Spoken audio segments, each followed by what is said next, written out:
ചാലിശ്ശേരി പെരുമണ്ണൂരിൽ ഒറ്റ ദിവസം കൊണ്ട് കിണർ വറ്റി വരണ്ടുണങ്ങിയ പ്രതിഭാസം ഭൂചലനം മൂലമെന്ന് കണ്ടെത്തൽ. കിണറിലും പരിസരത്തും ഭൂജല വകുപ്പ് വിദഗ്ധ സംഘം നടത്തിയ പരിശോധനയിലാണ് കണ്ടെത്തൽ. പെരുമണ്ണൂർ പൊന്നത്ത് വളപ്പിൽ കുഞ്ഞാന്റെ വീട്ടിലെ കിണറാണ് വറ്റി വരണ്ടുണങ്ങിയത്. കിണറിനകത്ത് കുഴിച്ച കുഴൽ കിണർ മൂലം ഭൂചലന സമയത്ത് ഭൂമിക്കടിയിലെ പാറകൾക്കിടയിൽ വിള്ളലുകൾ രൂപപ്പെട്ടുവെന്നും ഈ വിള്ളലുകളിലൂടെ വെള്ളം പൂർണ്ണമായും ചോർന്നുപോയി എന്നുമാണ് കണ്ടെത്തൽ. കിണറിലധികം വെള്ളമുണ്ടായിരുന്ന കിണറാണ് ജനുവരി 16 ഞായറാഴ്ച പുലർച്ചെ 3:55 ഭൂമി കുലുക്കത്തെ തുടർന്ന് പൂർണ്ണമായും വറ്റിയത്. അന്ന് കാലത്ത് ടാങ്ക് നിറയ്ക്കാൻ മോട്ടോർ ഓണാക്കിയെങ്കിലും വെള്ളം ലഭിച്ചില്ല.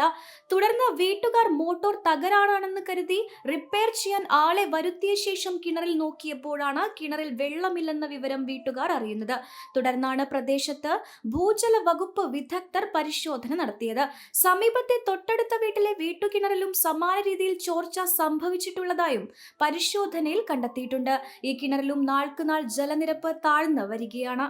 പെണ്ണു കൊതിക്കും പെണ്ണിനെ കൊതിപ്പിക്കുന്ന കനക കടകാഭരണങ്ങളുടെ കമനീയ ശേഖരവുമായി പട്ടാമ്പി പട്ടണത്തിന്റെ കനക കൊട്ടാരം Manukas gold and diamonds, Manukas tower railway ഓവർബ്രിഡ്ജിന് സമീപം, മെയിൻ റോഡ്, പട്ടാമ്പി.